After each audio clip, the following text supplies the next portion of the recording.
Okay, here's my 2016 YZ250F.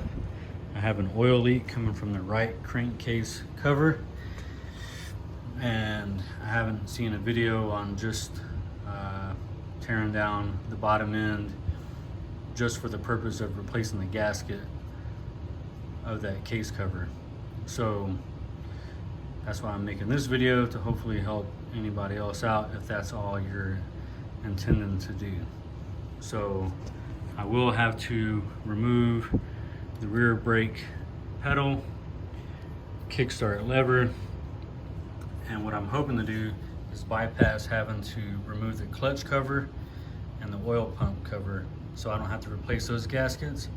But I do have those on hand just in case. But first I'm going to start by draining the oil and draining the coolant, which is through this drain bolt right here, and then taking off the flange bolts of the right case. So I'll take little short videos along the way just to show my progress or anything that I run into in case I have to switch up my plans and do anything else. Okay, so I got the coolant drained, which is engine ice. I'm being told that I can reuse it if it's fresh, which it is. I got the oil drained, replaced the O-ring around the oil filter cap, as well as the crush washer on the oil drain bolt. So I'm going to put that back together and then proceed to take off the kickstart lever and rear brake pedal. Okay, so I got the rear brake pedal removed. It's just a spring pin. Loosen up the bolt. You can just leave it hanging there. And then for the kickstart lever, it's just a bolt right here. And then I made a small alignment mark with a Sharpie marker, both on the male and the female side of the spline, so that way I can put it right back to how I had it. And now I'm going to pull that off and then start removing the flange bolts. I do know that this bolt does have to be removed off the clutch cover, and I believe this one too, but I'll see. But I'm pretty sure that's the only long one. If not, it's these two are the long ones. Okay, so here's a progress check. I laid the bike down on its side because it's easier to work with. I did read that you don't have to drain the oil if you lay the bike down on its side, but since this is my first time, I didn't really want to take a chance with that. I started to remove all the flange bolts for the right case.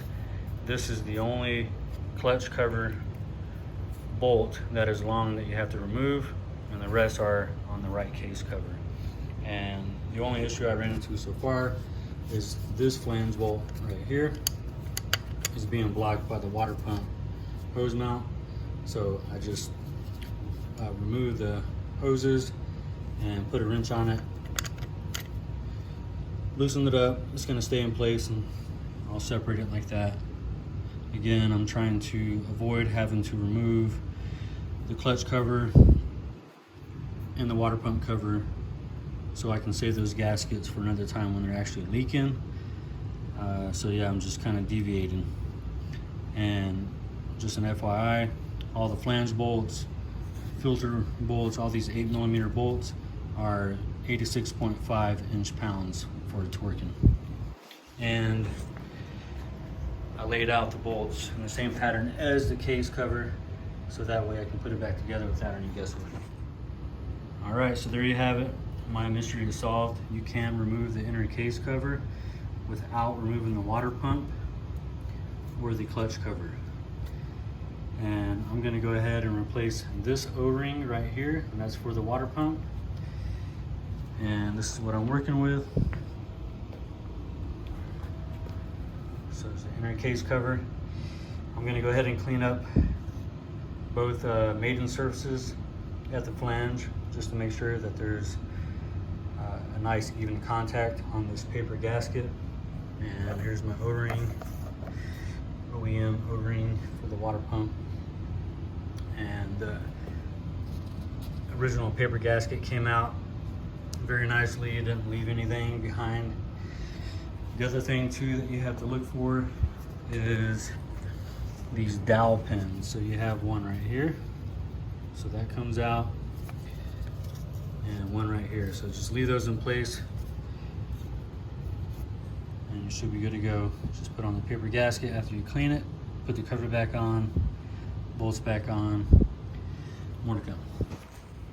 Okay, so the paper gasket is in place, and I realized this is another reason why you would want to lay the bike down, because it can just pretty much stay in place, but those dowel pins do help to hold it.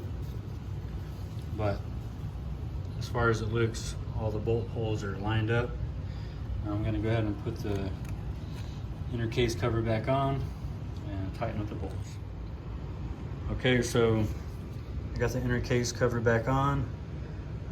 Again, I replaced the gasket and a water pump O-ring, and when I went to seat the inner case, I did use the kickstart spline as my initial guide, but then you also have a dowel pin up here, down here, and then one at the water pump where the O-ring went around. It's like a sleeve. So those are going to be your guides. At first it didn't seat, but I just kind of stayed patient. I didn't force it, and just a little bit of wiggling, and then it dropped in. Torqued all the bolts in a staggered pattern at 86.5 inch-pounds.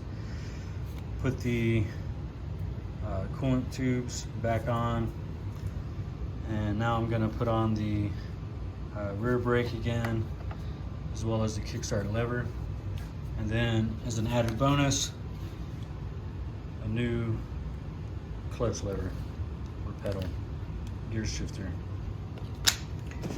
So more to come. All right, so there you go. I got everything put back together. The kickstart bolt is 24 foot-pounds, and the rear brake bolt is 19 foot-pounds. And like I mentioned before, I was going to put on a new gear shift pedal. So here it is in all its glory. The other one was bent. This is like 8.7 foot-pounds, and you can convert it to inch-pounds, but I just gave it the nice and tight treatment. Looks good. Just got to top off the oil and the coolant, and then I'll run it, check for oil leaks. Hopefully this fixed it, but I'm glad I did it myself. You can too. Hope this video helps. I'll check back if I have any leaks. If I don't, then everything's good to go. All right, it's the day after replacing the inner clutch cover gasket. I took it out this morning on some desert trails behind my house, came back and let it sit, and I'm happy to report no more oil leaks. So mission success on that. One thing I forgot to mention is that I installed the paper gasket dry, so I didn't use grease or RTV like others prefer. The manual doesn't call for it, so I'm just gonna go with that. Plus the original one came off nice and easy, and I don't want to sit there and have to scrape off RTV if I get back into there again. But otherwise, it's a good running bike. Like I said, 2016 YZ250F. I highly recommend these models. So 2014 to 18 runs on a magneto. It's fuel injected. You don't have to worry about batteries dying or charging batteries. Let me know if you have any questions. I'll try to answer them. Hope this video helped out. Thanks.